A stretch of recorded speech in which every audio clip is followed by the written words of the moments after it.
வணக்கம். ஜெம் செய்திகளுக்காக நான் பிரீதா. இந்திய நேரப்படி மதியம் 1:30 மணி செய்திகள். முதலில் ஜெம் தலைப்பு செய்திகளை காணலாம். இயக்குனர் இமயம் பாரதி ராஜா நீலாங்கரையில் உள்ள அவரது இல்லத்தில் உடல்நலக்குறைவால் காலமானார். அரசியல் கட்சி தலைவர்களும் திரையுலகினரும் தொடர்ந்து பாரதி ராஜாவின் உடலுக்கு அஞ்சலி. திரைத்துறையின் பாரதி ராஜாவின் பங்களிப்பை போற்றி அஞ்சலி செலுத்தும் வகையில் அவரது இறுதி பயணத்திற்கு அரசு மரியாதை வழங்கப்படும். தமிழக முதலமைச்சர் விஜய் அறிவிப்பு. சென்னையிலிருந்து தனி விமானம் மூலம் தில்லிக்கு புறப்பட்டார் முதலமைச்சர் விஜய். தில்லியில் நாளை நடைபெறும் நிதி ஆயோக் கூட்டத்தில் முதலமைச்சர் பங்கேற்பு. திமுக ஆட்சிக்கும் தமிழக வெற்றி கழக அரசுக்கும் எந்தவிதமான வேறுபாடும் இல்லை. பாஜக மாநில தலைவர் நயினார் நாகேந்திரன் குற்றச்சாட்டு. மசாக்கான் டாக் திட்டம் தமிழ்நாட்டிலிருந்து ஆந்திராவுக்கு மாறியதற்கான முழுமையான காரணங்களை தமிழக அரசு வெள்ளை அறிக்கையாக வெளியிட வேண்டும். பாமக நிறுவனர் டாக்டர் ராமதாஸ் வலியுறுத்தல். ஈரானின் தாக்குதலுக்கு தகுந்த பதிலடி கொடுப்பது அவசியமானது. அமெரிக்க அதிபர் டிரம்ப் அறிவிப்பு. இனி விரிவான செய்திகளை காணலாம். இயக்குனர் இமயம் பாரதி ராஜா சென்னை நீலாங்கரையில் உள்ள அவரது இல்லத்தில் உடல்நலக்குறைவால் காலமானார்.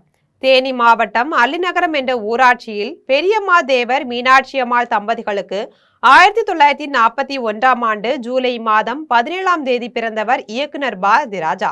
1977ஆம் ஆண்டு வெளியான 16 வயது நிலை என்ற படத்தின் மூலம் தமிழ் சினிமாவில் இயக்குனராக அறிமுகமானவர் இயக்குனர் பாரதி ராஜா. இவரது முதல் படத்திலேயே ரஜினி, கமல், ஸ்ரீதேவி என முன்னணி நடிகர் நடிகைகளை வைத்து படத்தை இயக்கினார். ராதிகா, ராதா, கார்த்திக் உட்பட பல முன்னணி நடிகர் நடிகைகளை அறிமுகம் செய்தவர் என்ற பெருமையை பெற்றவர் பாரதி ராஜா. முதல் மரியாதை, கிழக்கே போகும் ரயில், அலைகள் ஓய்வதில்லை உட்பட பல வெற்றி படங்களை தமிழ் திரையுலகிற்கு தந்தார். பாரதி ராஜா சமீப காலமாக உடல்நலக்குறைவு ஏற்பட்டு நீலாங்கரையில் உள்ள அவரது இல்லத்தில் தொடர்ந்து சிகிச்சை பெற்று வந்தார். இந்நிலையில் உடல்நலக்குறைவு காரணமாக சிகிச்சை பெற்று வந்த பாரதி ராஜா சிகிச்சை பலனின்றி உயிரிழந்தார். இந்நிலையில் முதலமைச்சர் விஜய் அவரது இல்லத்திற்கு நேரில் சென்று அஞ்சலி செலுத்தினார். இதைத் தொடர்ந்து திமுக தலைவர் மு.க. ஸ்டாலின், எதிர்க்கட்சி தலைவர் உதயநிதி, நாம் தமிழர் கட்சி தலைவர் சீமான், நடிகர்கள் சிவகுமார், ரஜினி, கமல்ஹாசன், சூர்யா, நடிகைகள் ராதிகா, சுகன்யா, இசையமைப்பாளர் இளையராஜா உள்ளிட்ட ஏராளமான அரசியல் கட்சி தலைவர்களும் திரையுலகினரும் பாரதி ராஜாவின் உடலுக்கு அஞ்சலி செலுத்தி வருகின்றனர். திரைத்துறையில் பாரதி ராஜாவின் பங்களிப்பை போற்றி அஞ்சலி செலுத்தும் வகையில் அவரது இறுதி பயணத்திற்கு அரசு மரியாதை வழங்கப்படும் என தமிழக முதலமைச்சர் விஜய் தெரிவித்துள்ளார். சென்னை நீலாங்கரையில் உள்ள அவரது இல்லத்தில் இயக்குனர் இமயம் பாரதி ராஜா உடல்நலக்குறைவால் காலமானார். இது தொடர்பாக தமிழக முதலமைச்சர் விஜய் தனது சமூக வலைதள பக்கத்தில் தமிழ் திரையுலகின் இயக்குனர் இமயம் பாரதி ராஜா காலமானார் என்ற செய்தி அறிந்து மிகுந்த மனவேதனையும் துயரமும் அடைந்ததாக தெரிவித்தார். கிராமிய பின்னணியில் வாழ்வியல் உயிரோட்டத்துடன் பல வெற்றி படங்களை உருவாக்கி தமிழ் திரைப்பட உலகில் தனக்கென தனி முத்திரை பதித்தவர் என்று புகழாரம் சூட்டினார். தனது படைப்புகளுக்காக நாட்டின் உயரிய விருதான பத்மஸ்ரீ உள்ளிட்ட பல்வேறு தேசிய மாநில விருதுகளை பெற்றவர் என்றும் பல தலைமுறை கலைஞர்களை உருவாக்கிய அவரது பங்களிப்பு தமிழ் திரைப்பட வரலாற்றில் என்றென்றும் நிலைத்திருக்கும் என்றும் குறிப்பிட்டார். இயக்குனர் இமயம் பாரதி ராஜாவின் மறைவு தமிழ் திரையுலகிற்கு ஈடு செய்ய முடியாத பேரிழப்பு என்றும் அவரை இழந்து வாடும் குடும்பத்தினருக்கு தனது ஆழ்ந்த இரங்கலை தெரிவித்தார். அவரது ஆன்மா இறைவன் திருவடி நிழலில் இளைப்பார பிரார்த்திப்பதாக கூறினார். திரைத்துறையில் பாரதி ராஜாவின் பங்களிப்பை போற்றி அஞ்சலி செலுத்தும் வகையில் அவரது இறுதி பயணத்திற்கு அரசு மரியாதை வழங்கப்படும் என்று தெரிவித்தார்.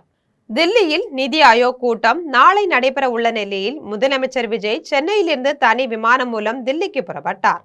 பிரதமர் நரேந்திர மோடி தலைமையில் தில்லியில் நிதி ஆயோக் கூட்டம் நாளை காலை 10 மணிக்கு நடைபெற உள்ளது. இதில் கலந்து கொள்வதற்காக இன்று காலை முதலமைச்சர் விஜய் சென்னையிலிருந்து தனி விமானம் மூலம் தில்லிக்கு புறப்பட்டார்.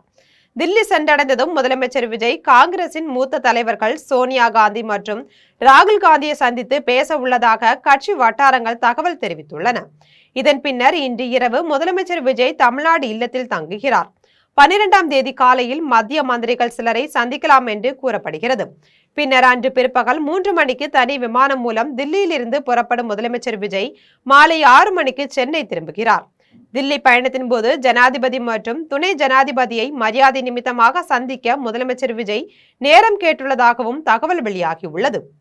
திமுக ஆட்சிக்கும் தமிழக வெற்றி கழக அரசுக்கும் எந்தவிதமான வேறுபாடும் இல்லை என்று பாஜக மாநில தலைவர் நயினார் நாகேந்திரன் தெரிவித்துள்ளார். சென்னை தியாகராய நகரில் கமலாலயத்தில் பிரதமர் நரேந்திர மோடியின் 12 ஆண்டு கால ஆட்சியின் சாதனைகளை கொண்டாடும் வகையில் பிரதமரின் சாதனை விளக்க கண்காட்சி நடைபெற்றது. இதனை பாஜக மாநில தலைவர் நயினார் நாகேந்திரன் தொடங்கி வைத்தார். இதன் பின்னர் செய்தியாளர்களிடம் பேசிய போது பிரதமர் மோடியின் 12 ஆண்டு கால ஆட்சியில் அவர் செய்த சாதனைகளை பற்றி விளக்கி கூறினார். தொடர்ந்து பேசிய அவர் வந்தே மாதரம் சொல்வதில் தவறு இல்லை என்றும், எப்படி தமிழ்தாய் வாழ்த்து சொல்கிறோமோ அதே போல வந்தே மாதரம் சொல்கிறோம் என்றும் தெரிவித்தார். எந்த ஆட்சியாக இருந்தாலும் குறைந்தபட்சம் 3 முதல் 6 மாதத்திற்கு அவகாசம் கொடுக்க வேண்டும். மேலும் ஆட்சியை பற்றி எந்தவித குறையும் சொல்லக்கூடாது. கடந்த கால திமுக ஆட்சிக்கும் தமிழக வெற்றி கழக அரசுக்கும் எந்தவிதமான வேறுபாடும் இல்லை என கூறினார். இந்த அரசு பொறுப்பேற்ற பிறகு கிட்டத்தட்ட 30 கற்பழிப்பு சம்பவம், தொடர்ந்து கஞ்சா விற்பனை, எங்கு பார்த்தாலும் படுகொலை, தொடர்ந்து கவலை அளிக்கும் அரசாக இந்த அரசு உள்ளது என்று தெரிவித்தார். வைப்பதற்கு ஏற்பாடுகளை செய்திருக்கிறோம் என்பதை நேரத்தில் தெரிவித்துக் கொண்டு, மிக மோசமான ஒரு கால சூழ்நிலை வந்தது. அதாவது கொரோனா கால திட்டம். அப்போ உலக நாடுகளே இன்னைக்கு பயந்துட்டு இருந்தாங்க. அந்த நேரத்தில் நம்ம கோவேக்சின் கண்டுபிடிச்சது நம்ம நாட்டுடைய பக்கத்தில் இருக்கக்கூடிய ஆந்திரா மாநிலத்தினுடைய எல்லா கிருஷ்ணன் என்பவர் தான் அதை ஆராய்ச்சியில் கண்டுபிடித்தார். முழுவதுமாக அவருக்கு பாதுகாப்பும் உதவியும் கொடுத்து அந்த கோவேக்சினை கண்டுபிடிக்கிறதுக்கு உதவியாக இருந்தது நமது பாரத பிரதமர் நரேந்திர மோடி என்பதை நாம் பெருமையோடு சொல்லிக்கொள்வோம். அது மட்டுமல்ல, மசாக்கான் டாக் திட்டம் தமிழ்நாட்டிலிருந்து ஆந்திராவுக்கு மாறியதற்கான முழுமையான காரணங்களை தமிழக அரசு வெள்ளை அறிக்கையாக வெளியிட வேண்டும் என்று பாமக நிறுவனர் டாக்டர் ராமதாஸ் வலியுறுத்தியுள்ளார். பாட்டாளி மக்கள் கட்சி நிறுவனர் டாக்டர் ராமதாஸ் அறிக்கை ஒன்றை வெளியிட்டுள்ளார். இதில் மசாக்கான் டாக் கப்பல் கட்டும் திட்டம் தமிழ்நாட்டிற்கு கிடைக்க வேண்டிய மிகப்பெரிய தொழில் முதலீட்டு திட்டங்களில் ஒன்றாக இருந்தது. இந்த திட்டம் தமிழ்நாட்டில் செயல்படுத்தப்பட்டிருந்தால் ஆயிரக்கணக்கான நேரடி மற்றும் மறைமுக வேலை வாய்ப்புகள் உருவாகி இருக்கும் என்று தெரிவித்தார். ஆனால் இத்தகைய முக்கியத்துவம் வாய்ந்த திட்டம் தற்போது ஆந்திர பிரதேசத்திற்கு மாறியிருப்பதாக வெளியாகியுள்ள தகவல்கள் தமிழ்நாட்டு மக்களிடையே மிகுந்த ஏமாற்றத்தையும் கவலையும் ஏற்படுத்தியுள்ளதாக கூறினார். தொழில் முதலீடுகளை ஈர்ப்பதில் தமிழ்நாடு முன்னணி மாநிலமாக திகழ்ந்து வந்த நிலையில் இவ்வளவு பெரிய திட்டம் வேறு மாநிலத்திற்கு சென்றிருப்பது அரசின் செயல்திறன் குறித்து கேள்விகளை எழுப்புகிறது என்றார். எனவே மசாக்கான் டாக் திட்டம் தமிழ்நாட்டிலிருந்து ஆந்திராவுக்கு மாறியதற்கான முழுமையான காரணங்களை தமிழக அரசு வெள்ளை அறிக்கையாக வெளியிட வேண்டும் என்று வலியுறுத்தினார். கடந்த 12 ஆண்டுகளில் இந்திய தேச வளர்ச்சி மற்றும் உலகளாவிய தலைமையின் மூலம் வியக்கத்தக்க முன்னேற்றத்தை கண்டுள்ளதாக மத்திய அமைச்சர் ராஜ்நாத் சிங் தெரிவித்துள்ளார். மத்திய அமைச்சர் ராஜ்நாத் சிங் பிரதமர் மோடி நீண்டகால ஆட்சி குறித்து தனது சமூக வலைதள பக்கத்தில் பதிவிட்டுள்ளார். இதில் இந்திய வரலாற்றிலேயே மிக நீண்ட காலம் மக்களால் தேர்ந்தெடுக்கப்பட்டு பணியாற்றிய பிரதமர் என்ற பெருமையை பெற்று பதவியில் 4399 நாட்களை நிறைவு செய்துள்ள பிரதமர் மோடிக்கு தனது மனமார்ந்த வாழ்த்துக்களை தெரிவித்தார். கடந்த 12 ஆண்டுகளில் இந்திய தேசம் வளர்ச்சி மற்றும் உலகளாவிய தலைமையின் மூலம் வியக்கத்தக்க முன்னேற்றத்தை கண்டுள்ளதாக கூறினார். வளர்ச்சியடைந்த இந்தியா என்ற இலக்கை நோக்கி இந்தியா முன்னேறி வரும் வேளையில் பிரதமர் நம்மை இன்னும் பெரிய அளவிலான செழிப்பு, முன்னேற்றம் மற்றும் உலகளாவிய முக்கியத்துவத்தை நோக்கி தொடர்ந்து வழிநடத்தி செல்கிறார் என்று தெரிவித்தார். தமிழ்நாடு அரசு எடுத்துள்ள சிங்கப்பெண் சிறப்பு அதிரடிப்படை என்ற நல்ல முன்னெடுப்பை தான் முழு மனதோடு வரவேற்பதாக நாடாளுமன்ற உறுப்பினர் கமல்ஹாசன் தெரிவித்துள்ளார். நாடாளுமன்ற உறுப்பினர் கமல்ஹாசன் சிங்கப்பெண் சிறப்பு அதிரடிப்படை குறித்து தனது சமூக வலைதள பக்கத்தில் பதிவிட்டுள்ளார். இதில் பெண்களின் பாதுகாப்பில் சமரசம் இல்லை எனும் முழக்கத்துடன் சிங்கப்பெண் அதிரடிப்படை தொடங்கப்பட்டுள்ளதாக தெரிவித்தார். அதற்கென 354 கோடி ரூபாய் நிதி ஒதுக்கப்படும், 2500 புதிய பணியிடங்கள் உருவாக்கப்படும் என்றும் முதலமைச்சர் விஜய் அறிவித்திருப்பது மகிழ்ச்சி அளிக்கிறது என்று கூறினார். தமிழ்நாடு அரசு எடுத்துள்ள இந்த நல்ல முன்னெடுப்பை முழுமனதோடு வரவேற்பதாக தெரிவித்தார். இந்த அறிவிப்புகள் செயல்பாட்டுக்கு வந்து ஒவ்வொரு பெண்ணுக்கும் அரணாக அமையும் என தான் நம்புவதாக கூறினார். சிங்கப்பெண் சிறப்பு அதிரடிப்படை நேரடியாக முதலமைச்சரால் கண்காணிக்கப்படும் என்று சட்டமன்ற உறுப்பினர் ரேவந்த் சரண் தெரிவித்துள்ளார். சென்னையில் தாவேகா சட்டமன்ற உறுப்பினர் ரேவந்த் சரண் செய்தியாளர்களை சந்தித்து பேசினார். அப்போது பெண்கள் மற்றும் குழந்தைகளின் பாதுகாப்பிற்காக ஒரு சிறப்பு துறையை உருவாக்குவதாக முதலமைச்சர் தனது தேர்தல் அறிக்கையிலேயே குறிப்பிட்டிருந்தார். அதன்படியே இப்போது அதை செயல்படுத்தியும் உள்ளார் என்று கூறினார். இந்த படை நேரடியாக அவரால் கண்காணிக்கப்படும் என்பதோடு அவரது துறையின் கட்டுப்பாட்டிலும் இயங்கும் என்று தெரிவித்தார். பிராந்திய மற்றும் சர்வதேச பாதுகாப்பு சூழல் குறித்து ஆலோசனைகள் நடத்தப்பட்டது என்று வெளியுறவு அமைச்சகத்தின் செய்தி தொடர்பாளர் ரந்தீர் ஜெயஸ்வால் தெரிவித்துள்ளார். இந்திய வெளியுறவு அமைச்சகத்தின் அதிகாரப்பூர்வ செய்தி தொடர்பாளர் ரந்தீர் ஜெயஸ்வால் தனது சமூக வலைதள பக்கத்தில் பதிவு வெளியிட்டுள்ளார். அதில் ஜூன் 26, 2026 அன்று மணிலாவில் நடைபெற்ற ஆசியான் பிராந்திய மன்றத்தின் மூத்த அதிகாரிகள் கூட்டத்தில் செயலாளர் ருத்ரேந்திர டாண்டன் இந்திய குழுவிற்கு தலைமை தாங்கியதாக கூறினார். சமகால புவிசார் அரசியல் சவால்களை எதிர்கொள்வதில் ஏசியான் பிராந்திய மன்ற அமைப்பின் முக்கியத்துவத்தையும் உரையாடல் மற்றும் ராஜதந்திரத்திற்கான ஆதரவையும் அவர் எடுத்துரைத்தார் என்று கூறினார். மேலும் இந்தோ பசிபிக் பகுதியில் உள்ள உலக பொதுமக்களுக்கு விதிகள் அடிப்படையிலான ஒழுங்கை பேணுவதில் ஒருங்கிணைந்த முயற்சிகளுக்கு அழைப்பு விடுக்கப்பட்டதோடு பிராந்திய மற்றும் சர்வதேச பாதுகாப்பு சூழல் குறித்தும் கலந்து ஆலோசனைகள் நடத்தப்பட்டதாக தெரிவித்தார். தமிழக கயிறு வணிக மேம்பாட்டு நிறுவனத்தின் CEO பதவி காலியாக இருப்பதால் கயிறு மற்றும் காயர் தொழில் மேம்பாட்டில் ஏற்படும் சிக்கல்களை தீர்ப்பதில் பின்னடைவு ஏற்பட்டுள்ளதாக தமிழ்நாடு காயர் சங்க கூட்டமைப்பின் மாநில தலைவர் பூச்சாமி தெரிவித்துள்ளார். திண்டுக்கல்லில் தமிழ்நாடு காயர் சங்க கூட்டமைப்பின் மாநில தலைவர் பூச்சாமி தலைமையில் பொதுக்குழு கூட்டம் நடைபெற்றது. கூட்டத்தில் பல்வேறு தீர்மானங்கள் நிறைவேற்றப்பட்டது. இதில் பொதுச் செயலாளர் சேது, பொருளாளர் முகமது உஸ்மான் உள்ளிட்ட நிர்வாகிகள் கலந்து கொண்டனர். இதன் பின்னர் மாநில தலைவர் பூச்சாமி செய்தியாளர்களை சந்தித்து பேசினார்.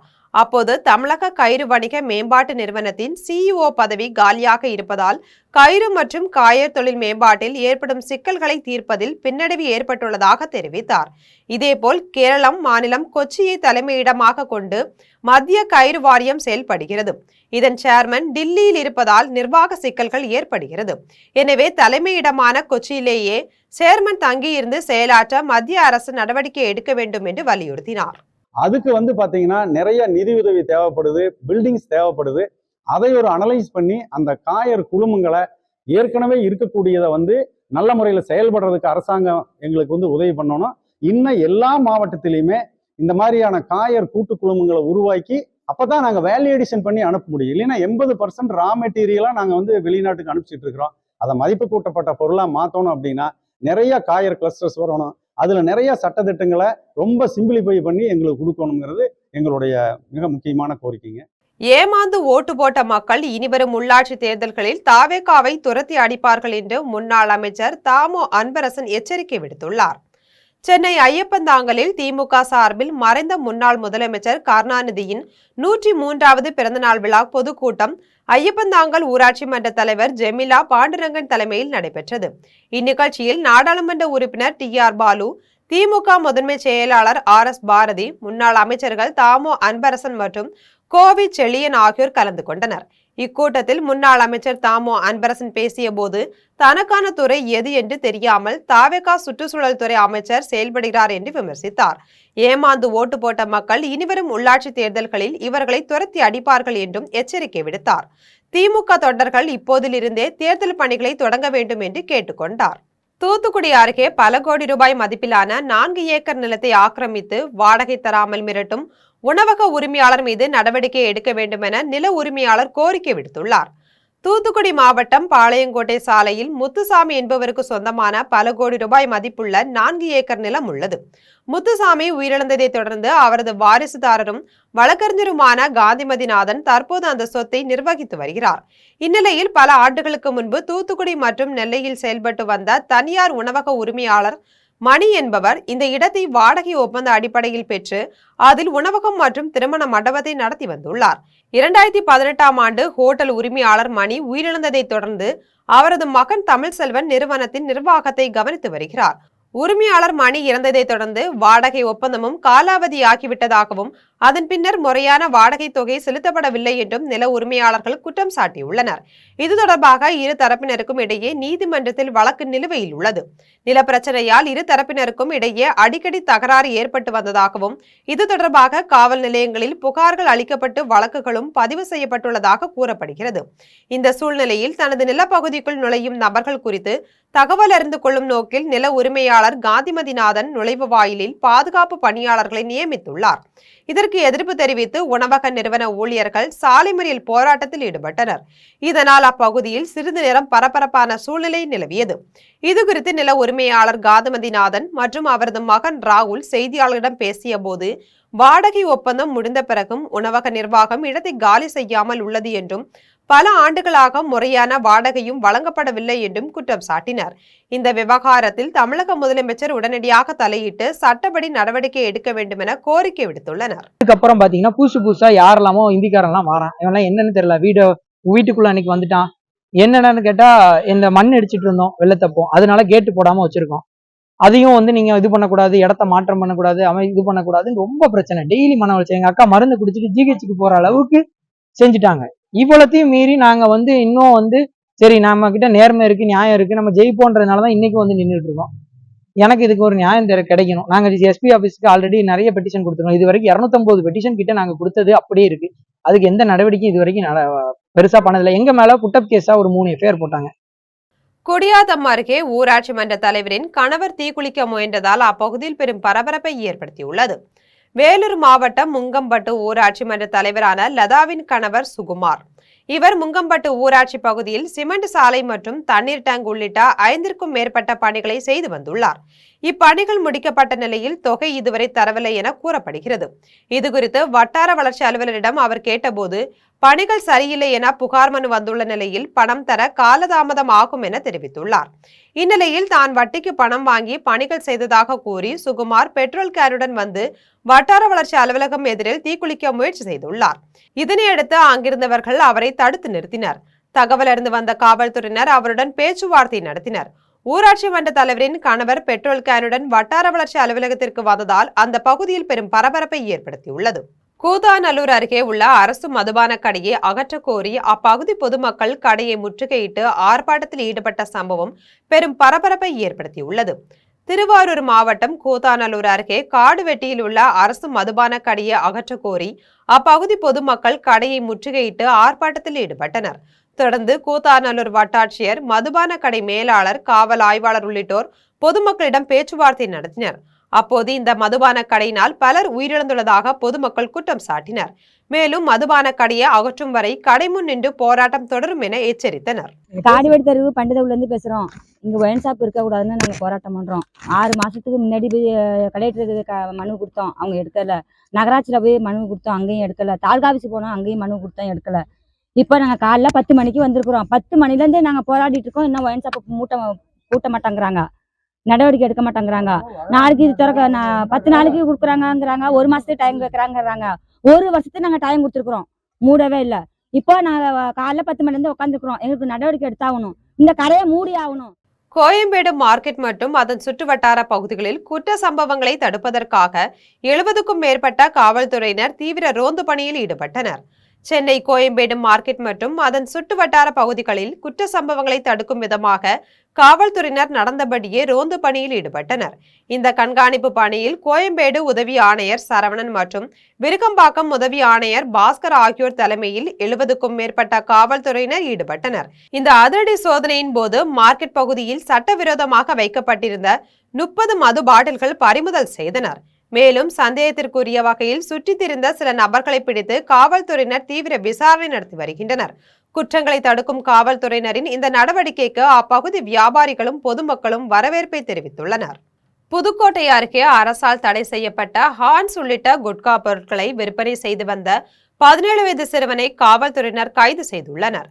புதுக்கோட்டை மாவட்டம் சத்தியமங்கலத்தில் அசாருதீன் என்பவருக்கு சொந்தமான வீட்டில் அரசால் தடை செய்யப்பட்ட ஹான்ஸ் உள்ளிட்ட குட்கா பொருட்களை விற்பனை செய்து வந்த 17 வயது சிறுவனை காவல்துறையினர் கைது செய்தனர். இதன் பின்னர் காவல்துறையினர் 80 கிலோ குட்கா பொருட்களை பறிமுதல் செய்து தப்பி சென்ற வீட்டின் உரிமையாளர் அசாருதீனை தேடி வருகின்றனர். இதைத் தொடர்ந்து கைது செய்யப்பட்ட சிறுவனை நீதிமன்றத்தில் ஆஜர்படுத்தி சிறுவர் சீர்திருத்த பள்ளியில் அடைக்கும் நடவடிக்கையில் காவல்துறையினர் ஈடுபட்டனர். கோவில்பட்டி அருகே பெட்டிக்கடை மற்றும் வீட்டில் பதுக்கி வைத்து புகையிலை பொருட்களை விற்பனை செய்து வந்த நபரை காவல்துறையினர் கைது செய்தனர். தூத்துக்குடி மாவட்டம் கோவில்பட்டி அருகே கட்டாரங்குளத்தை சேர்ந்த ராஜேந்திரன் அப்பகுதியில் பெட்டிக்கடை நடத்தி வருகிறார். இவருடைய கடையில் தடை செய்யப்பட்ட புகையிலை பொருட்கள் விற்கப்படுவதாக நாலாட்டின்புத்தூர் காவல் நிலையத்திற்கு ரகசிய தகவல் கிடைத்தது. அதன் பேரில் காவல்துறையினர் அவரது கடையில் அதிரடி சோதனை நடத்தினர். அப்போது ராஜேந்திரன் தடை செய்யப்பட்ட புகையிலை பொருட்களை பதுக்கி வைத்து விற்பனை செய்து வந்தது தெரிய வந்தது. இதையடுத்து காவல்துறையினர் அவரை கைது செய்து அவரது கடை மற்றும் வீட்டிலிருந்த புகையிலை பொருட்களை பறிமுதல் செய்தனர். மேலும் இது தொடர்பாக வழக்கு பதிவு செய்து ராஜேந்திரனை சிறையில் அடைத்தனர். மயிலாடுதுறை ரயில்வே மேம்பாலம் அருகே திடீர் தீ விபத்தில் 2 குடிசை வீடுகள் தீப்பற்றி எரிந்த சம்பவம் குறித்து காவல்துறையினர் விசாரணை மேற்கொண்டு வருகின்றனர். மயிலாடுதுறை ரயில்வே மேம்பாலம் அருகில் சந்தைப்பேட்டையில் 2 குடிசை வீடுகள் திடீரென தீப்பற்றி எரிய தொடங்கியது. இச்சம்பவம் அறிந்து விரைந்து வந்த தீயணைப்பு துறையினர் தீயை அணைக்க முற்பட்டனர். அப்போது மாலதி வீட்டில் இருந்த சமையல் எரிவாயு சிலிண்டர் வெடித்ததில் தீயணைப்பு பணியில் இருந்த தீயணைப்பு வீரர் ஹரிகரன் என்பவருக்கு முகத்தில் லேசான காயம் ஏற்பட்டு மயிலாடுதுறை அரசு மருத்துவமனைக்கு சிகிச்சைக்காக கொண்டு சென்றனர். மாலதி என்பவர் வீட்டில் ஏற்பட்ட சண்டையின் போது அவரது உறவினர் ஒருவர் வீட்டோடு வைத்து கொளுத்தி விடுவேன் என்று கூறியதாக சொல்லப்படுகிறது. மின் கசிவால் ஏற்பட்ட தீ விபத்தா இல்லை வீட்டிற்கு தீ வைக்கப்பட்டதா என்ற கோணத்தில் மயிலாடுதுறை காவல்துறையினர் விசாரணை மேற்கொண்டு வருகின்றனர். இது தொடர்பான காட்சிகள் சமூக வலைத்தில் வைரலாகி வருகிறது. கோவில்பட்டி அருகே பள்ளி வாகனமும் இருசக்கர வாகனமும் நேருக்கு நேர் மோதிய விபத்தில் ஒருவர் உயிரிழந்த சம்பவம் அப்பகுதியில் பரபரப்பை ஏற்படுத்தியுள்ளது. விருதுநகர் மாவட்டம் சாத்தூர் அருகே மேட்டுப்பட்டியை சேர்ந்த ராதாகிருஷ்ணன் கோவில்பட்டியில் இருந்து இருசக்கர வாகனத்தில் தனது ஊருக்கு சென்று கொண்டிருந்தார். அவர் சாலைப்புதூர் அருகே சென்றபோது எதிரே வந்த தனியார் பள்ளி வாகனமும் அவரது இருசக்கர வாகனமும் நேருக்கு நேர் மோதி விபத்துக்குள்ளானது. இதில் ராதாகிருஷ்ணன் சம்பவ இடத்திலேயே பரிதாபமாக உயிரிழந்தார். இது குறித்து தகவல் அறிந்து சம்பவ இடத்திற்கு சென்ற காவல்துறையினர் அவரது உடலை கைப்பற்றி கோவில்பட்டி அரசு தலைமை மருத்துவமனைக்கு பிரேத பரிசோதனைக்கு அனுப்பி வைத்தனர். மேலும் இந்த சம்பவம் தொடர்பாக பள்ளி வாகன ஓட்டுநர் முனியசாமியிடம் காவல்துறையினர் விசாரணை நடத்தி வருகின்றனர். வாலிபர்கள் இருசக்கர வாகனத்தில் ஹெல்மெட் அணியாமல் சென்று டிராக்டரில் மோதி உயிரிழந்த சம்பவம் அப்பகுதியில் சோகத்தை ஏற்படுத்தியுள்ளது. விழுப்புரம் மாவட்டம் செம்மேடு கிராமத்தை சேர்ந்த நண்பர்களான ஐயனார் மற்றும் சரவணன் உறவினர் இறப்பிற்காக மாலை வாங்கி இருசக்கர வாகனத்தில் திரும்பி வந்தபோது விபத்தில் சிக்கினர். ஒரத்தூர் ஐயனார் கோவில் பாலம் வளைவு அருகே எதிரே வந்த டிராக்டரில் மோதி விபத்துக்குள்ளாகினர். ஹெல்மெட் அணியாததால் இருவரின் தலையும் டிப்பரில் மோதி சம்பவ இடத்திலேயே பரிதாபமாக உயிரிழந்தனர். தகவல் அறிந்து வந்த விக்கிரவாண்டி போலீசார் உடல்களை மீட்டு முண்டியம்பாக்கம் அரசு மருத்துவமனைக்கு அனுப்பி வைத்தனர். இதனைத் தொடர்ந்து வழக்கு பதிவு செய்து விசாரணை மேற்கொண்டு வருகின்றனர். சிறுவயது முதல் இணைப்பிரியா நண்பர்களாக இருந்த இருவரும் ஒரே விபத்தில் உயிரிழந்த சம்பவம் அப்பகுதி மக்களிடையே சோகத்தை ஏற்படுத்தியுள்ளது. காரைக்கால் அருகே உள்ள மகா காளியம்மன் ஆலயத்தின் 12ஆம் ஆண்டு திருவிளக்கு பூஜையில் ஏராளமான பக்தர்கள் கலந்து கொண்டு சாமி தரிசனம் செய்தனர். புதுச்சேரி மாநிலம் காரைக்கால் அருகே வேட்டைக்காரன் வீதியில் உள்ள மகா காளியம்மன் ஆலயத்தில் வைகாசி திருவிழாவையொட்டி திருவிளக்கு பூஜை நடைபெற்றது. முன்னதாக 100க்கும் மேற்பட்ட பெண்கள் கலந்து கொண்டு குத்துவிளக்கை அம்மனாக பாவித்து விளக்கிற்கு சிறப்பு பூஜைகள் செய்து அம்மனை வழிபட்டனர். தொடர்ந்து உற்சவர் வளையல் அலங்காரத்தில் தாமரை மலரில் மகாலட்சுமியாக எழுந்தருளி பக்தர்களுக்கு அருள் பாலித்தார். இதில் விழா குழுவினர் உள்ளிட்ட ஏராளமான பக்தர்கள் கலந்து கொண்டு சாமி தரிசனம் செய்தனர். குடியாத்தம் அருகே உள்ள மாரியம்மன் கோயிலில் தேரோட்டம் நடைபெற்றதில் பக்தர்கள் வடம் பிடித்து தேர் இழுத்தனர். வேலூர் மாவட்டம் குடியாத்தம் ஆர்எஸ் நகரில் உள்ள மாரியம்மன் கோயிலில் தேரோட்டம் அதிவிமர்சையாக நடைபெற்றது. முன்னதாக மலர்களால் அலங்கரிக்கப்பட்ட தேரில் உற்சவருக்கு சிறப்பு அலங்காரம் மற்றும் பூஜை நடைபெற்றது. இதில் நகராட்சி தலைவர் சவுந்தரராஜன், நகராட்சி உறுப்பினர் நளினி, திமுக மாவட்ட வழக்கறிஞர் அணி துணை அமைப்பாளர் சுந்தர் ஆகியோர் கலந்து கொண்டு தேரை வடம் பிடித்து இழுத்தனர். தேர் முக்கிய வீதிகளின் வழியாக சென்றது. அப்போது பக்தர்கள் தேர் மீது உப்பு மிளகு தூவி வழிபட்டனர். மேலும் ஆடு கோழிகளை பலியிட்டு காணிக்கை செலுத்தினர். இதில் ஏராளமான பக்தர்கள் கலந்து கொண்டு அம்மனை வழிபட்டு தேரை வடம் பிடித்து இழுத்தனர். தேரோட்டத்தை முன்னிட்டு பக்தர்களுக்கு 5 வகையான உணவு அன்னதானமாக வழங்கப்பட்டது. மன்னம்பந்தலில் வயல்வெளிகளில் அம்மனை தூக்கி கொண்டு செல்லும் எல்லை ஓட்ட திருவிழா வெகு விமர்சையாக நடைபெற்றது. மயிலாடுதுறை மாவட்டம் மன்னம்பந்தல் கிராமத்தில் பொன்னியம்மன், பிடாரியம்மன் ஆலயம் அமைந்துள்ளது. வைகாசி உற்சவம் கடந்த மாதம் 26ஆம் தேதி காப்பு கட்டுதலுடன் துவங்கி நடைபெற்று வருகிறது. விழாவின் முக்கிய நிகழ்ச்சியான எல்லை ஓட்டம் நிகழ்ச்சி நடைபெற்றது. அம்மன் உற்சவ மூர்த்திகள் பக்தர்களால் தோளில் சுமந்து வயல்வெளி மற்றும் கிராம எல்லை பகுதிகளில் ஊர்வலமாக கொண்டு வந்தன. அம்பேத்கர் காலனி பகுதியில் அம்மன் வந்தபோது வீதி முழுவதும் தலைவாழை இலை போட்டு கருவாட்டு குழம்பு, முட்டை, முருங்கைக்கீரை, கொழுக்கட்டை உள்ளிட்ட படையல்கள் வைத்து பொதுமக்கள் வினோத வழிபாடு செய்தனர். நூற்றுக்கணக்கான பெண்கள் மாவிளக்கு மற்றும் காமாட்சி விளக்கேற்றி நேர்த்திக்கடன் செலுத்தினர். விழாவில் திரளான பக்தர்கள் பங்கேற்ற நிலையில் பெண்கள் அருள் வந்து ஆடியது பக்தர்களிடையே பரவசத்தை ஏற்படுத்தியது. பிரதமர்களில் மிக நீண்ட காலம் பதவியை வகித்தவர் என்ற பெருமையை நரேந்திர மோடி பெற்றுள்ளார் என மத்திய அமைச்சர் அஸ்வினி வைஷ்ணவ் புகழாரம் சூட்டியுள்ளார். தில்லியில் மத்திய அமைச்சர் அஸ்வினி வைஷ்ணவ் செய்தியாளர்களிடம் பேசினார். அப்போது இன்று ஒரு சிறப்பான நாள் என்றும் பிரதமர்களில் மிக நீண்ட காலம் பதவியை வகித்தவர் என்ற பெருமையை நரேந்திர மோடி பெற்றுள்ளார் என்றும் குறிப்பிட்டார். பிரதமர் தொடர்ந்து நாட்டிற்கு சேவையாற்றவும் நாட்டை ஒரு வளர்ந்த நாடாக மாற்றும் அவரது உறுதியான இலக்கில் நாட்டு மக்கள் அவருடன் இணையவும் தான் பிரார்த்திப்பதாக தெரிவித்தார். தேசிய ஜனநாயக கூட்டணி அரசு நாட்டை வளர்ச்சி பாதையில் கொண்டு சென்றுள்ள விதத்தால் மக்கள் மத்தியில் மிகுந்த நம்பிக்கை ஏற்பட்டுள்ளது என்று கூறினார். தேசிய ஜனநாயக கூட்டணி ஆட்சியின் கீழ்தான் நாடு மிக பெரிய மாற்றங்களை கண்டுள்ளது என்று தெரிவித்தார். பெரியபாளையத்தில் உள்ள வேளாண்மை கூட்டுறவு கடன் சங்க அம்மா மருந்தகத்தில் தாவேகா நிர்வாகிகள் ஆய்வு மேற்கொண்டதால் அங்கு பரபரப்பு ஏற்பட்டது. திருவள்ளூர் மாவட்டம் பெரியபாளையம் வேளாண்மை கூட்டுறவு கடன் சங்க அம்மா மருந்தகத்தில் தமிழக வெற்றி கழக நிர்வாகிகள் நேரில் சென்று ஆய்வு மேற்கொண்டனர். அப்போது அங்கிருந்த மூட்டை ஒன்றை பிரித்து வெளியே கொட்டினர். அதில் காலாவதி மருந்துகள் இருந்ததை கண்டு ஏன் காலாவதியான மருந்துகளை மருந்தகத்தில் வைத்துள்ளீர்கள் என ஊழியர்களிடம் கேள்வி எழுப்பினர். அதற்கு காலாவதி மருந்துகளை எப்போதும் தனியாக மூட்டை கட்டி வைத்து பின்னர் அப்புறப்படுத்துவதுதான் வழக்கம் என்று அரசு ஊழியர்கள் பதில் அளித்தனர். மேலும் அதிகாரிகளோ மக்கள் பிரதிநிதிகளோ இல்லாமல் நீங்கள் எப்படி இங்கு ஆய்வு செய்யலாம் என்று ஊழியர்கள் திருப்பி கேள்வி எழுப்பினர். இதற்கு தாவேகா நிர்வாகிகள் எழுத படிக்க தெரியாத முதியவர்கள் யாரேனும் வந்து காலாவதியான மருந்துகளை வாங்கி சென்றால் என்ன ஆகும் என கூறிவிட்டு அங்கிருந்து வெளியேறினர். இந்த சம்பவம் அரசு ஊழியர்கள் மத்தியில் பெரும் அதிருப்தியை ஏற்படுத்தியுள்ளது. தாராபுரம் அருகே உயரழுத்த மின்சாரம் பாய்ந்ததால் வீட்டில் உள்ள தொலைக்காட்சி, குளிர்சாதன பெட்டி உள்ளிட்ட பொருட்கள் வெடித்து சேதமடைந்தன. திருப்பூர் மாவட்டம் தாராபுரம் அருகே காமராஜபுரம் உள்ளிட்ட பல்வேறு பகுதிகளில் கடந்த சில நாட்களாக எவ்வித முன்னறிவிப்புமின்றி பகல் மற்றும் இரவு நேரங்களில் மின்வெட்டு ஏற்பட்டு வந்தது. இதன் காரணமாக பொதுமக்கள் கடும் அவதியடைந்தனர். இந்நிலையில் மாலை வழக்கம் போல் மின்வெட்டு ஏற்பட்டது. அதைத் தொடர்ந்து இரவு 7 மணி அளவில் மின்சாரம் மீண்டும் வந்தபோது வீடுகளுக்கு வழங்கப்பட்டுள்ள மின் இணைப்புகளில் எதிர்பாராத விதமாக மிக கடுமையான உயரழுத்த மின்சாரம் பாய்ந்தது.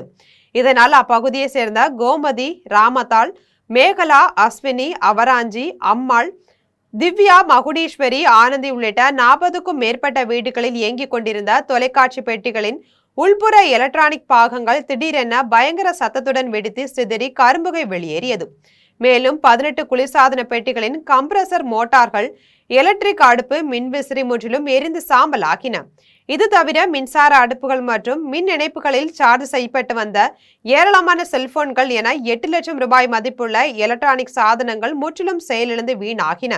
எனவே தமிழ்நாடு அரசு தங்களுக்கு நேர்ந்த இழப்பிற்கு புதிய மின்சாதன பொருட்களை இழப்பீடாக வழங்க வேண்டும் என கண்ணீர் மல்க வேதனையுடன் கோரிக்கை விடுத்தனர். வணக்கங்க சார், நாங்கள் தாராபுரம் காமராஜபுரம் 1வது வார்டுலேருந்து பேசுகிறேங்க. நல்லா தான் எங்கள் வீட்டில் எல்லா வீட்லையும் இங்கே ஒரு 2000 குடும்பத்துக்கு மேலே வசிச்சுட்ருக்காங்க சார். எல்லா வீட்லேயுமே டிவி, ஃப்ரிட்ஜு, ஒரு 30 டிவி, ஒரு 40 ஃப்ரிட்ஜு, அப்புறம் கரண்ட் அடுப்பு, எலக்ட்ரானிக் பொருள்ஸ் எல்லாம் நிறையா திடீர்னு சேதமாயிடுச்சுங்க சார். நல்லா புதுசாக வாங்கினது எல்லாமே டப்புன்னு வெடிச்சிருச்சுங்க. நிறையா ஃபால்ட் ஆயிடுச்சுங்க. இதெல்லாம் கவர்மெண்ட் தான் எங்களுக்கு ரெடி பண்ணி கொடுக்கணுங்க. கோவில்பட்டி அண்ணா பேருந்து நிலையம் முன் பேருந்து ஓட்டுநர்களை கண்டித்து பயணிகள் சாலை மறியல் போராட்டத்தில் ஈடுபட்ட சம்பவம் பெரும் பரபரப்பை ஏற்படுத்தியுள்ளது. தூத்துக்குடி மாவட்டம் கோவில்பட்டி அண்ணா பேருந்து நிலையத்தில் இரவு 7 மணி அளவில் விருதுநகர் மாவட்டம் உப்பத்தூருக்கு செல்வதற்காக பயணிகள் பேருந்தில் ஏறி அமர்ந்திருந்தனர். அப்போது பேருந்து ஓட்டுநர் இந்த பேருந்து இன்று உப்பத்தூருக்கு செல்லாது என பயணிகளை பேருந்திலிருந்து இறங்குமாறு கூறினர். மேலும் பேருந்தில் வைக்கப்பட்டிருந்த நாருகாபுரம் என்ற வழித்தட பலகையை சாதூர் என்றும் மாற்றினர். இதனால் அதிர்ச்சியடைந்த பயணிகள் பேருந்தில் இருந்து இறங்க மறுத்து ஓட்டுநரிடம் வாக்குவாதத்தில் ஈடுபட்டனர். அப்போது அங்கு பாதுகாப்பு பணியில் ஈடுபட்டிருந்த காவல்துறையினர் பேருந்தை ஏன் இயக்கவில்லை என ஓட்டுநரிடம் கேள்வி எழுப்பினர். அதற்கு அவர் சாதூர் பணிமனை மேலாளர் கூறினால் மட்டுமே தங்களால் பேருந்தை இயக்க முடியும் என்று பதில் அளித்தார். ஓட்டுநரின் இந்த பதிலால் ஆத்திரமடைந்த பயணிகள் பேருந்து நிலையத்தின் முன்பாக திடீர் சாலை மறியல் போராட்டத்தில் ஈடுபட்டனர். இதனைத் தொடர்ந்து போராட்டத்தில் ஈடுபட்டவர்களுடன் கோவில்பட்டி மேற்கு காவல் நிலைய ஆய்வாளர் நவநீத கிருஷ்ணன் பேச்சுவார்த்தை நடத்தினார். இந்த சம்பவத்தால் அப்பகுதியில் பெரும் பரபரப்பு ஏற்பட்டது.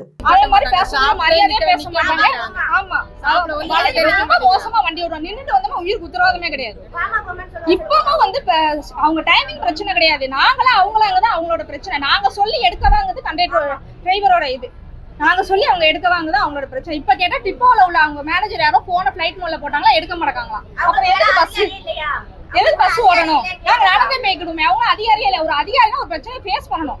இப்ப போலீஸ் டிபார்ட்மெண்ட் ஃபேஸ் பண்ணிட்டு இருக்கு. அப்ப எதுக்கு டிராஃபிக் டிபார்ட்மெண்ட்? நாளைக்கு நாங்க உங்களுக்கு டைமிங்க்கு வருவாங்க, நாளைக்கு நாங்க எல்லாம் இந்த பஸ்ஸுக்கு வருவோமா தெரியல, ஆனா மத்தவங்க வருவாங்க. நான் வந்தா நான் சொல்றேன் கண்டிப்பா உங்கள்கிட்ட.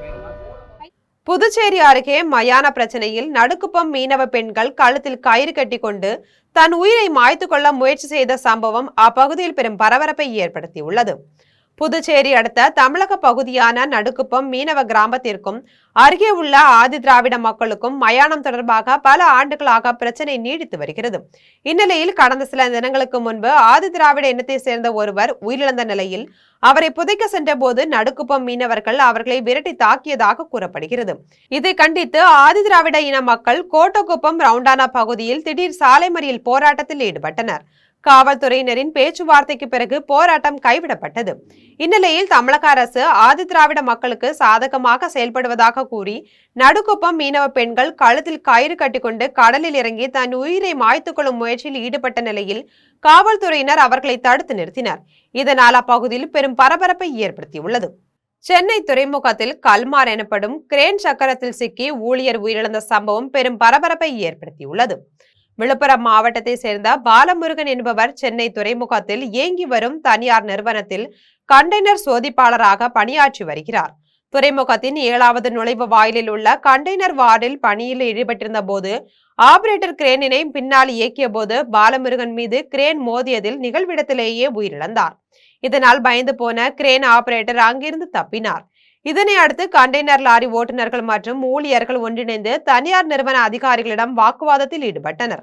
சம்பவ இடத்திற்கு வந்த துறைமுக காவல்துறையினர் உடலை கைப்பற்றி உடற்கூறு ஆய்விற்காக அரசு ஸ்டான்லி மருத்துவமனைக்கு அனுப்பி வைத்தனர். இதுகுறித்து காவல்துறையினர் வழக்கு பதிவு செய்து விசாரணை மேற்கொண்டு வருகின்றனர். இச்சம்பவம் பெரும் பரபரப்பை ஏற்படுத்தியது. இனி வருவது திரையுலக செய்திகள். என் இனிய தமிழ் மக்களே என்று முழங்கிய இயக்குனர் பாரதி ராஜாவின் மறைவுக்கு கவிஞர் வைரமுத்து இறுதி மரியாதை தெரிவித்துள்ளார். இயக்குனர் பாரதி ராஜாவின் மறைவு குறித்து கவிஞர் வைரமுத்து இரங்கல் தெரிவித்து தனது சமூக வலைதள பக்கத்தில் காணொலி வெளியிட்டுள்ளார். அதில் பிதாமகனே போய்விட்டாயா, கிராமத்து ராஜாவே இறந்து விட்டாயா, எங்கள் மண் வாசனையில் இன்று சாவு மணக்கிறதா என்று கூறினார். என்னையும் சுயமரியாதையோடு சுடரொளி வீச செய்தவரே, உடன்பிறப்பே, ரத்தத்தின் ரத்தமே என்ற தலைவர்களின் மொழிக்கு இணையாக என் இனிய தமிழ் மக்களே என்று முழங்கினார். புழுதியை பொன் செய்தாய், சினிமாவின் நிறம் வெள்ளை என்று இருந்ததை கருப்பு என்று மாற்றிய கலையாளன் நீ என்றும், என்னை அளவிடு, உடம்பின் உப்பெல்லாம் கண்ணீராய் கரையட்டும், முதல் மரியாதை செய்தவனே உனக்கென இறுதி மரியாதை என்றும் தெரிவித்தார். இனி வருவது உலக செய்திகள்.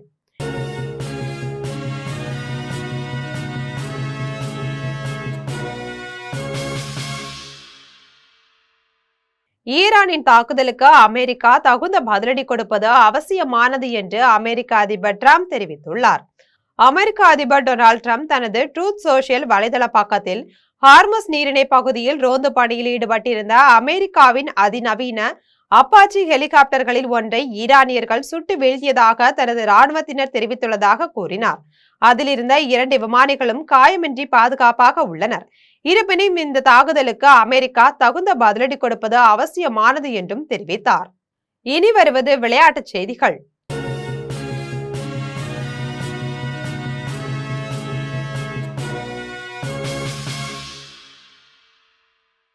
முத்தரப்பு ஒருநாள் தொடரின் இலங்கை ஏ அணியை வீழ்த்தி இந்தியா ஏ அணி வெற்றி பெற்றுள்ளது.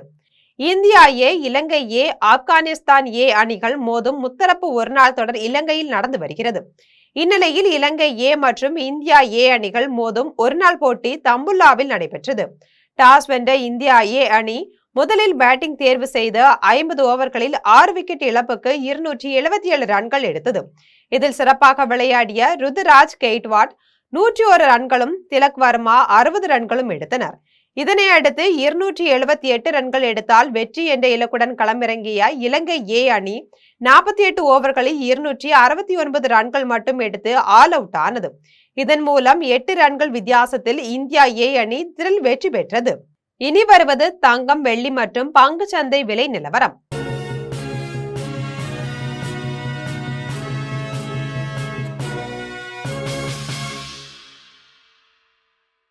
சென்னையில் ஆபரண தங்கம் இன்று 1 சவரன் 1,10,400 ரூபாய்க்கு விற்பனை செய்யப்படுகிறது. சென்னையில் இன்று ஆபரண தங்கத்தின் விலை கிராமுக்கு 400 ரூபாய் குறைந்து 13,800 ரூபாய்க்கு விற்பனை செய்யப்படுகிறது. மேலும் ஒரு சவரன் 3,200 ரூபாய் குறைந்து 1,10,400 ரூபாய்க்கு விற்பனை செய்யப்படுகிறது. 24 கேரட் தூய தங்கம் ஒரு சவரன் 1,20,440 ரூபாய்க்கு விற்பனை செய்யப்படுகிறது. மேலும் 1 கிராம் வெள்ளி 260 ரூபாய்க்கும் 1 கிலோ வெள்ளி 2,60,000 ரூபாய்க்கும் விற்பனை செய்யப்படுகிறது. இந்திய பங்கு சந்தைகளில் வணிகம் இன்று உயர்வுடன் காணப்படுகிறது. மும்பை பங்குச்சந்தை பங்கு விலை குறியீட்டு எண் சென்செக்ஸ் 525 புள்ளிகள் அதிகரித்து 74,444 புள்ளிகளில் வணிகமாகிறது. தேசிய பங்குச்சந்தை பங்கு விலை குறியீட்டு எண் நிப்டி 142 புள்ளிகள் அதிகரித்து 23,384 புள்ளிகளில் வணிகமாகிறது. மீண்டும் தலைப்பு செய்திகள். இயக்குனர் இமயம் பாரதி ராஜா நீலாங்கரையில் உள்ள அவரது இல்லத்தில் உடல்நலக்குறைவால் காலமானார். அரசியல் கட்சி தலைவர்களும் திரையுலகினரும் தொடர்ந்து பாரதி ராஜாவின் உடலுக்கு அஞ்சலி. திரைத்துறையின் பாரதி ராஜாவின் பங்களிப்பை போற்றி அஞ்சலி செலுத்தும் வகையில் அவரது இறுதி பயணத்திற்கு அரசு மரியாதை வழங்கப்படும். தமிழக முதலமைச்சர் விஜய் அறிவிப்பு. சென்னையிலிருந்து தனி விமானம் மூலம் தில்லிக்கு புறப்பட்டார் முதலமைச்சர் விஜய். தில்லியில் நாளை நடைபெறும் நிதி ஆயோக் கூட்டத்தில் முதலமைச்சர் பங்கேற்பு. திமுக ஆட்சிக்கும் தமிழக வெற்றி கழக அரசுக்கும் எந்தவிதமான வேறுபாடும் இல்லை. பாஜக மாநில தலைவர் நயினார் நாகேந்திரன் குற்றச்சாட்டு. மசாகான் டாக் திட்டம் தமிழ்நாட்டில் இருந்து ஆந்திராவுக்கு மாறியதற்கான முழுமையான காரணங்களை தமிழக அரசு வெள்ளை அறிக்கையாக வெளியிட வேண்டும். பாமக நிறுவனர் டாக்டர் ராமதாஸ் வலியுறுத்தல். ஈரானின் தாக்குதலுக்கு தகுந்த பதிலடி கொடுப்பது அவசியமானது. அமெரிக்க அதிபர் டிரம்ப் அறிவிப்பு. இத்துடன் ஜெம் செய்திகள் நிறைவடைகின்றன. மீண்டும் ஜெம் செய்திகள் மாலை 6 மணிக்கு. உடனுக்குடன் செய்திகளை காண GemLive.tv என்ற இணையதளத்தில் இணைந்திருங்கள். நன்றி, வணக்கம்.